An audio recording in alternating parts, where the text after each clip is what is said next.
Hello everyone. Welcome to my channel. Remember, your best self doesn't always mean winning. Not every area of your life will turn out the way you want. That's simply not how life works. Instead, it's about acknowledging that being your best self means showing up to face each challenge. On our space, we find the inspiration to be our best selves. Our first OP fights some self despite the chaos in his life. His girlfriend admitted to cheating because she couldn't have sex. As the title suggests, she's been having sex with other people for the past 12 years. I'll start off by saying that she said this was the reason. I'm not bragging, but I'm well endowed, so we can't have sex unless she's drunk. That's not fun, so I simply push for foreplay to please her and make sure that there's the option to try it. She wants to know everything, and she's made tapes where she goes to get her satisfaction. It's really tough because I want to forgive her, but I also care about my dignity. It feels like I'm letting the guy she cheated on me with win, no matter what I do. I just want to be happy and at peace. I can't bear to see her cry because there's no point in talking to her. I tried to engage her in conversation and went on a monologue. I had a long chat with her about why I feel betrayed. I also understand that I just wish she could have come to me sooner. I would have been happy to try something different, maybe like swingers. The thought of having to share her makes me feel sick to my stomach. So I kind of pushed her to get an answer to something at least. But it was like talking to the wall. She swears up and down that she loves me with all her heart and soul. I do believe her, but she just wants to act like nothing happened and move on. When I argue back, she says it's not that simple, and that my feelings matter. Then she says she's done talking to me. She says she'll take the kids and leave. It's the usual threats either side would use, but it's still below the belt. I don't want to throw it away, but I also can't sleep or get these thoughts of them out of my head. Moving on would mean not seeing the kids. It's not uncommon for couples to stay together for the sake of the children, even though it can create a difficult environment. They often witness the unhappy dynamic between their parents and become aware of the constant bickering that goes on behind closed doors. In our case, we never argue in front of the children, but we do feel a sense of betrayal. I'm ready to move on and see someone right away. If she wants to end things, I'm just confused. She's not willing to pretend that the last 12 years didn't happen. I've been drinking. English is not my first language. I'm sorry for any mistakes in writing. Thanks for the advice. Thanks everyone for the great responses, whether positive or negative. I'm starting to sort through everyone's comments and will keep responding to questions or statements. I've decided and retained a lawyer who is doing it on Monday to start the process of filing for divorce and do the DNA test. The DNA outcome obviously scares me because I'm not sure how it will affect me towards my children. I'm pretty certain it is. It's not their fault, but the relationship is already established. How do you deal with not being the parent? What happens after? I'll update this with results before that. Let's get some community reaction, shall we? Samurai 1954 AK says, 12 years cheating on you, 12 years lying to you, 12 years being deceitful, 12 years having fun with others, 12 years letting you dry because your junk is too big, 12 years being a fake wife, 12 years. It's likely that your child isn't yours. Your father isn't getting the 12 years thing, but it's not him being cheated on for 12 years. After 12 years, divorce her and get a girl who deserves you. Did I mention 12 years? Hush, Angel says your girlfriend didn't cheat because you couldn't have sex. She chose to cheat because she wanted to. There's no way you could have stopped her or made her not cheat on you. It's her decision, and she has to live with it. You're not at fault here. Only she is. Bell 17 chimes in. Listen, first stop drinking. It's going to make you feel like crap and make things worse. Second, divorce. Go find a good lawyer and get a divorce. When I think about how much time has passed, 12 years, I can't stop thinking about the kids. My parents keep pushing me to stay, even though I want to leave. My dad has been calling me a dumbass for wanting to leave because she is willing to change, and the kids deserve a strong father, not someone who can't handle the bumps along the road. It's like what his daughter did to me and our kids. You have to live your life, so he doesn't get a say. I can tell you, Even if you argue away from the kids, they still know there's a toxic vibe that hangs in the air, and you can't hide that. 6 months out, my kid is way happier, more outgoing, and more open with me than he has been in many years. Being a strong father is standing up for yourself, having boundaries and sticking to them, and knowing when to take your kids out of a toxic situation. It's tough at first, but it gets easier. It'll get better over time. So what if your partner is willing to stay? That's not the point. She shouldn't have stayed. She should have talked through the issue and left you 12 years ago. Instead, she chose to lie, manipulate you, and cheat for the last 12 years. Forget about her. You owe her nothing. Get a DNA test done. Find out the truth. Talk to a lawyer. Listen to a lawyer. Tell them and protect yourself.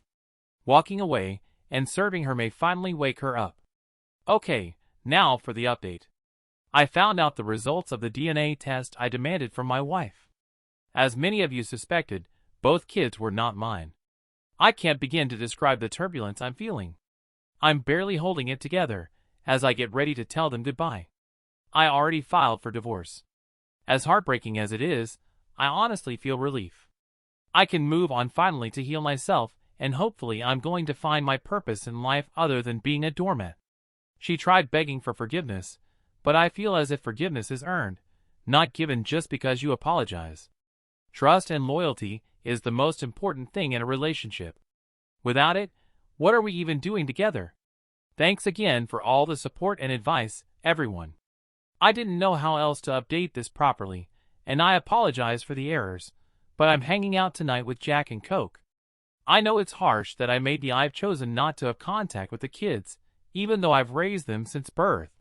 It doesn't do me any good to even be there when my mind is so volatile. I expected my family to basically cut me out of the will and the nice inheritance. No one wants anything to do with me, as they feel a decent human being would punish the kids. I apologized. I started therapy this week, and the first words out of my therapist's mouth were, "No one should ever put their mental health last." I've put enough people who didn't deserve it first in my life, and the kids don't deserve that. But again, I feel it's not my concern anymore. She keeps saying she's going to put me on child support, but I don't know how that works. I'm in Texas, and I'm sorry for any grammar errors. I'm on mobile, and didn't know how to do a proper update post. I looked everywhere to do it right, but it seems there's no easy way to do this. Thanks for your time and effort in responding with advice and kind words. If you're looking for advice or responses, you'll probably get them from Harold the Trash Panda first. Ask your lawyer if you can go after her and AP for paternity fraud. You've suffered real damages. True Lady 8678 says she's an evil woman. I'd sue her for whatever you can get. She's literally destroyed 3 lives. You absolutely do not need that. No one does. You have every right to feel the way you do. The world has just been turned upside down, and the life you thought you had was built on lies. It's natural to want to move on. People just want to be happy, loved, and respected. At the end of the day, I think there are healthy ways to move on and cope with what is happening in your life. The healing process is going to take some time. It's important that you turn inwards right now and enlist in some healthy coping mechanisms. Don't fall into the trap of self-destructive behavior. We drink to numb the pain. We can't avoid it to move on. We have to feel it. Don't go gentle into that good night. What are your thoughts? Give OP some of your best advice in the comments below. Up next, is it 3rd time's a charm, or 4, or 5, or maybe 6? My wife cheated on me when we were dating. I found out about after some time. I forgave her. We got married and had our first child, then our 2nd, 3rd, and 4th. By the time our 2nd child came along, our marriage was already starting to fall apart. But we stuck it out and somehow made it work. We've now been married for 8 years. To be honest, it hasn't been what I expected. I've learned a lot about myself over the years, and I'll say many of those things are thanks to my marriage to her. We both have serious emotional issues that stem from our childhoods. Diagnoses have been thrown around, making things it's a bit clearer to see and easier to understand that we're still so unhappy. She wants to stick it out, but I am over it at this point.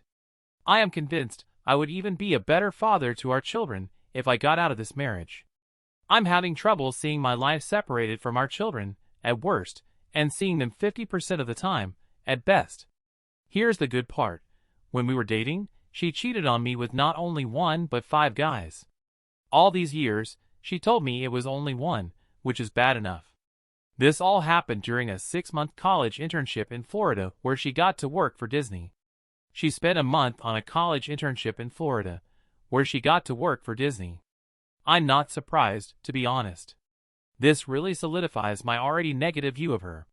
Unfortunately, she's great at many things as a mother and wife, including even having sex with me. But she has lots of trouble with the emotional aspect of marriage. I've seen that it's not only marriage, her empathy is pretty low. So after 10 years, this all came to light. I'm not surprised, but I am shocked that she never said anything. I'll never be able to trust her again. We have 4 children together, and that's the only thing holding me back from leaving. I don't want them to feel abandoned by someone who I believe lacks complete empathy. Thanks for reading. Edit: when this all happened, I did ask her if she had been with anyone during her marriage, even just an emotional affair. She says no. Even if she had been with someone, I believe she would keep this to herself for fear of possible scrutiny within the family for causing a divorce. Even if it were true, the possible pain and resentment it could cause our children if they found out is not worth it. Some community comments. Sin0289 says to start off like this. Unless you don't care, I'd say to do a DNA test. It's not what she wants in this situation. I'd say to play the long game. Speak to a lawyer and figure out how to handle this legally. Clearly she doesn't feel guilty about this, so why should you? When it comes to the kids, it's hard, but it's better to grow up in 2 happy homes than 1 broken one. Pull the band. I'd suggest you move on and start making the calls. I'm curious though why she wants to stay together after all this came to light. The OP replies honestly, the only reason I can think of for her wanting to stay together is because she has yet to find a safe backup man to support her. I hope I'm wrong, but I don't know. The next comment could be from Captain Big Nuts. I've heard the Disney dorms are like the party room in Caligula. Shine a black light at your own peril. 5 guys in a 6-month period while you were dating. Yikes. I'd bail. 2 new Doom 83s in relationships based on a foundation of infidelity have over 70% failure rate if one person is the cheat. If one person is the cheat, there's a 100% chance of failure. If both are, it's more like 90%. 4 has the thought that this hurts to read so much. I understand the gut punches that continue even after you've accepted that you deserve better. I understand that sinking feeling in your stomach when you hear something good about them. It's literally awful. You got out of that situation with your life intact. It's better to be without someone who makes you feel bad about yourself and like you're just an option. You deserve to be put first and chosen every single day. You will find somebody like that, and you will get to love fully all over. If you think about it, it'll be better next time. Meanwhile, he gets to pretend to be happy, he gets to lie to his friends, she gets to feel like she's a shameful secret, she's gross and he's gross. I found that I was never going to make him happy because I was never going to be her. I realized that I had to accept being a secret and being lied to. I was never going to lack morals and integrity.